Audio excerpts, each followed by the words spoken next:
வணக்கம் நண்பர்களே, முக்கிய செய்திகளை இந்த பதிவில் பார்க்க போகிறோம். முதல் செய்தி, காங்கிரசுடைய மூத்த தலைவர் KC வேணுகோபால் இருக்கார்ல, அவர் தமிழகம் வந்திருக்காரு. நேற்று முதல்வர் ஸ்டாலின் அவர்களை சந்தித்து ஆலோசனை நடத்தியிருக்காரு. திமுக கூட்டணியில் காங்கிரஸுக்கு எவ்வளோ சீட்டு ஒதுக்கப்பட வேண்டும் அப்படிங்கிற கோரிக்கையை முன் வச்சிருக்காரு. மொத்தம் 38 மாவட்டங்கள் இருக்கா, மாவட்டத்துக்கு ஒரு சீட்டு, அப்போ 38 மாவட்டங்களுக்கு 38 தொகுதிகளை காங்கிரஸுக்கு ஒதுக்கணும் அப்படின்னு KC வேணுகோபால் கோரிக்கையை முன் வச்சிருக்காரு. 38 அப்படின்னு ஸ்டாலின் ஷாக் ஆகியிருக்காரு. திமுகவை பொறுத்த வரைக்கும் காங்கிரஸுக்கு போன சட்டப்பேரவை தேர்தலில் 25 தொகுதிகளை ஒதுக்கியிருந்தாங்க. இந்த சட்டப்பேரவை தேர்தலில் 3 தொகுதிகள் கூடுதலாக 25 + 3 28 தொகுதிகளை நாங்கள் ஒதுக்குறோம் அப்படின்னு திமுக தரப்பு கிட்ட இருந்து சொல்லப்பட்டிருக்கு. ஆனால் 38 கேட்குறாங்க காங்கிரஸ்.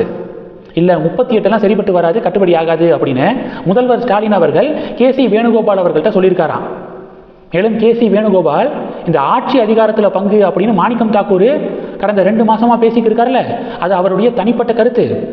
அவருடைய கருத்துக்கும் கட்சியுடைய கருத்துக்கும் எந்த சம்மந்தமும் இல்லை அப்படின்னு சொல்லிட்டு KC வேணுகோபால் ஸ்டாலின் கிட்ட சொல்லியிருக்காராம்.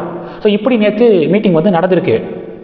முதல்வரை சந்திச்சுட்டு KC வேணுகோபால் கிளம்பும்போது மீடியாக்கள் மணிசங்கர் ஐயர் சமீபத்தில் கொடுத்த ஸ்டேட்மெண்ட்டை பற்றி கேள்வி கேட்டிருக்காங்க.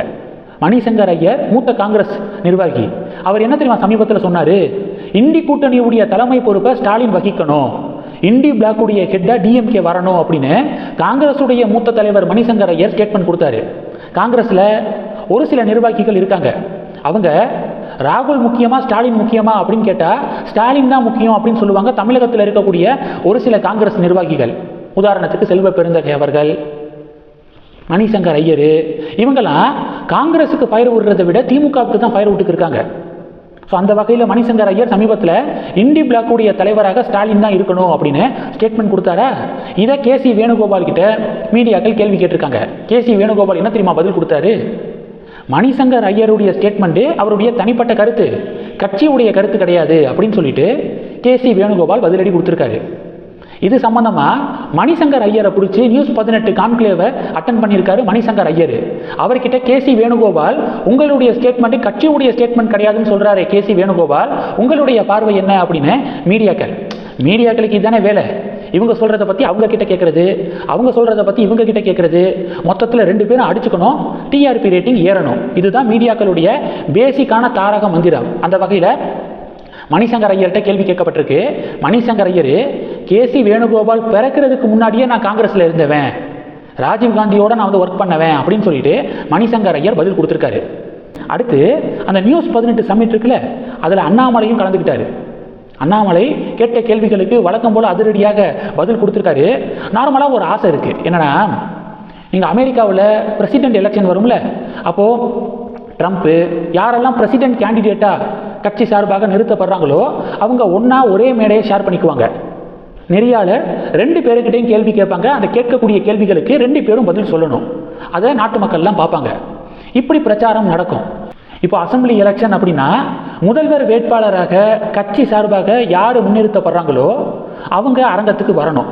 திமுக சார்பாகனா ஸ்டாலின் வரணும், இப்போ அதிமுக சார்பாகனா EPS, NDA ஒருவேளை இப்போ கூட்டணியில் இருக்காங்க அதிமுக பாஜக, 2026க்கு பிறகு 2031 வச்சுக்குவோமே, அண்ணாமலை முதல்வர் வேட்பாளராக முன்னிறுத்தப்பட்ட சமயம் இருக்கும்.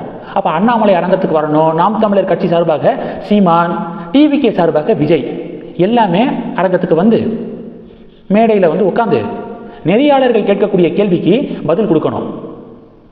அதாவது பேசும்போது இவங்க அவங்க மேலே குறை சொல்கிறது, அவங்க இவங்க மேலே குறை சொல்கிறது, இதெல்லாம் தேவையில்லை. நீங்கள் ஆட்சிக்கு வந்தால் மக்களுக்கு என்னென்ன நல்ல விஷயங்கள் பண்ணுவீங்க, இன்ஃப்ளேஷனை எப்படி கண்ட்ரோல் பண்ணுவீங்க, சட்டம் ஒழுங்கை எப்படி பாதுகாப்பீங்க, உங்களுடைய வியூஸ் என்ன, உங்களுடைய பிளான் என்ன, பொருளாதாரத்தை இப்போ 10 லட்சம் கோடி ரூபாய்க்கு மேலே கடன் இருக்குது தமிழகத்துக்கு, கடனை படிப்படியாக குறைக்கிறதுக்கு என்ன ஸ்கீம்ஸ் வச்சுருக்கீங்க அப்படின்னு சொல்லிட்டு இப்படி ஆக்கப்பூர்வமான கேள்விகள் எழுப்பணும். அந்த கேள்விகளுக்கு ஒவ்வொருத்தங்களும் பதில் கொடுக்கணும். அவங்க கொடுக்கக்கூடிய பதிலை வச்சு மக்கள் சூஸ் பண்ணணும், யார் சிறந்த தலைவராக வருவா, யாரை நம்ம தலைவராக தேர்ந்தெடுக்கணும் அப்படின்னு மக்கள் முடிவு பண்ணணும். இப்படிப்பட்ட ஒரு ரூலை எலெக்ஷன் கமிஷன் கொண்டு வந்தால் சிறப்பாக இருக்கும். இப்படி ஏதாவது ஒரு நிகழ்வு நடந்துச்சுன்னா அண்ணாமலை தட்டி தூக்கிடுவாப்புல. அண்ணாமலைக்கு மக்கள் மத்தியில் நல்ல ஆதரவு வருவதற்கு வாய்ப்பு இருக்குது. ஏன்னா நல்ல விஷயம் தெரிஞ்சவர், நிறையா கிளாரிட்டியோட ஃப்யூச்சரை பற்றி யோசிக்கக்கூடியவர் அண்ணாமலை. ஸோ இப்படி ஏதாவது நடந்துச்சுன்னா டெஃபினட்டாக அண்ணாமலை மக்கள் மத்தியில் நல்லா பெரிதும் பேசப்படுவார் அப்படிங்கிற ஒரு பார்வை. என்னுடைய சாய்ஸ் அண்ணாமலை. உங்களுடைய சாய்ஸ் யார்? இப்படி நடந்துச்சுன்னா யார் மக்கள் மத்தியில் ஸ்கோர் பண்ணுறதுக்கு அதிகமாக வாய்ப்பு இருக்குது? கமெண்ட் பண்ணுங்கள். கடைசி டாபிக்கு, ஏஐ சமிட்டில் யூத் காங்கிரஸ் ஷர்ட்லெஸ் ப்ரொடெஸ்ட் நடத்தினாங்கல்ல, மீரட்டில் ஒரு பொதுக்கூட்டத்தில் மோடி காங்கிரஸை கழுவி ஊற்றிருக்காரு. என்ன சொல்லியிருக்காருன்னா, நீங்கள் தான் ஏற்கனவே நிர்வாணமாக தான் காங்கிரஸ் இருக்குது, பிறகு எதுக்காக சட்டையை கலட்டக்கூடிய போராட்டம்லாம் நடத்துறீங்க? ஏற்கனவே உங்கள் பார்ட்டி நிர்வாணமாக தான் இருக்குது, இதில் இது மாதிரியான போராட்டங்கள்லாம் தேவையா அப்படிங்கிற வார்த்தையெல்லாம் மோடி பயன்படுத்தியிருக்காரு. காங்கிரஸை அக்கா பிரிச்சிருக்காரு. அவ்வளவு கோபத்தோட பிரைம் மினிஸ்டர் மோடியுடைய ஸ்பீச் இருந்துச்சு மீரட்டில். அந்த வீடியோ ட்ரெண்டிங்காக ஷேர் ஆகுது. இந்த செய்திகளை பற்றி உங்களுடைய பார்வைகளை மறக்காமல் கமெண்ட் பண்ணுங்கள். தொடர்ந்து கணக்கில் இருங்க. அடுத்தடுத்து நிறையா பதிவுகளை பார்க்க போகிறோம். நன்றி. ஜெய் ஹிந்த்.